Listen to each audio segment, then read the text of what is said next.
Sadly, the gulf between warring factions in many parts of the world seems too great. Their only apparent pathway to peace is segregation.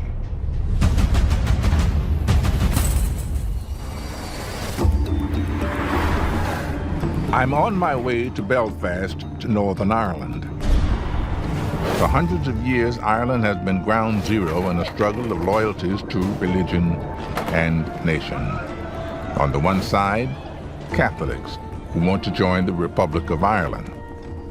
On the other, Protestants loyal to the United Kingdom. Between 1968 and 1998, in a period known as the Troubles, more than 3,000 people were killed. To stem the terrible violence of the Troubles, over 100 walls like this were put up across Northern Ireland, segregating Catholic and Protestant neighborhoods. When the war ended in 1998, the walls remained. Warring sides divided brought an end to war, but is that the same as peace? I'm meeting a man who has lived his whole life in the shadow of one of these walls. His name is Daniel Walsh. Hi, Morgan. Hi, nice to meet you. How are you, man? Yes, all good, yeah. That's great. So this is the peace wall.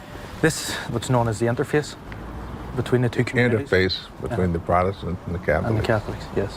And which side of the wall are we on now? We're on the national side, the Catholic side. Catholic side, yeah. The national side. So you've never not known this wall? It's all I've known. It is put up for protection? Yes. To protect you or from them or them from you? You could say from both. It's not all one-sided. Well, is there much violence that goes on now? Well, there were attacks ranging from golf balls to glass bottles. There's paint bombs around here. There was one time where my one-year-old son brought him out to the door for some fresh air, and we were standing here and I had him in my arms.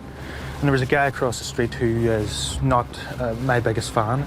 Across the street in one of those windows? Yeah, he had a clear view of myself and my son. A few minutes later, the large piece of masonry come over and just bounced off my roof there.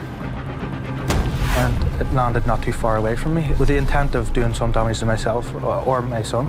And luckily it landed, away from us. Daniel got tired of the simmering conflict, so he enrolled in a program that put together people living on opposite sides of the walls.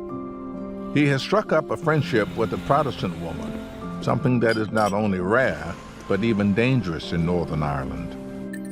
I don't know your name. I'm not going to show your face.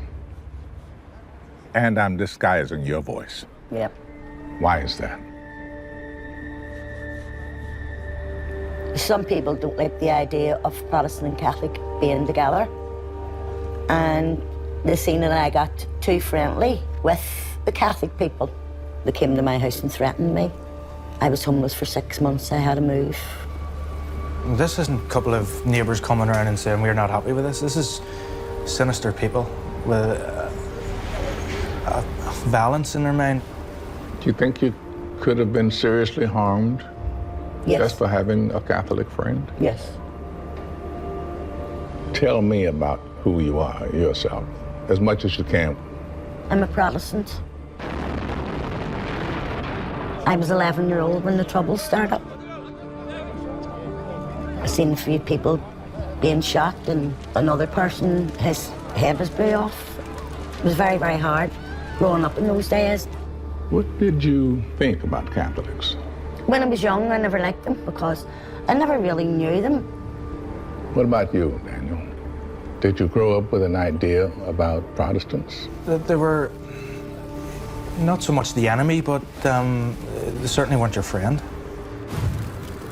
The Good Friday Accords, signed in 1998, to all intents and purposes, that would end the violence between Catholics and Protestants in Ireland.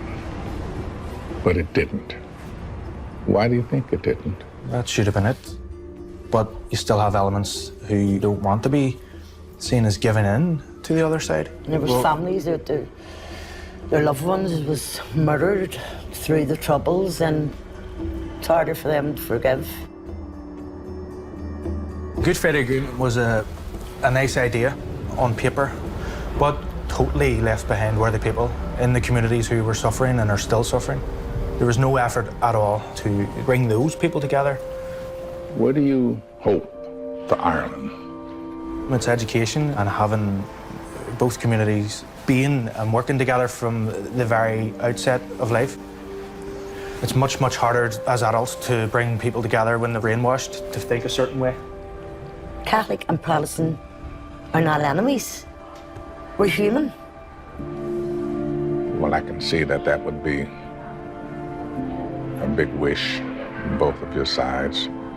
I want to thank you both very, very much, particularly you. Thank you. I hope we're not blowing your cover.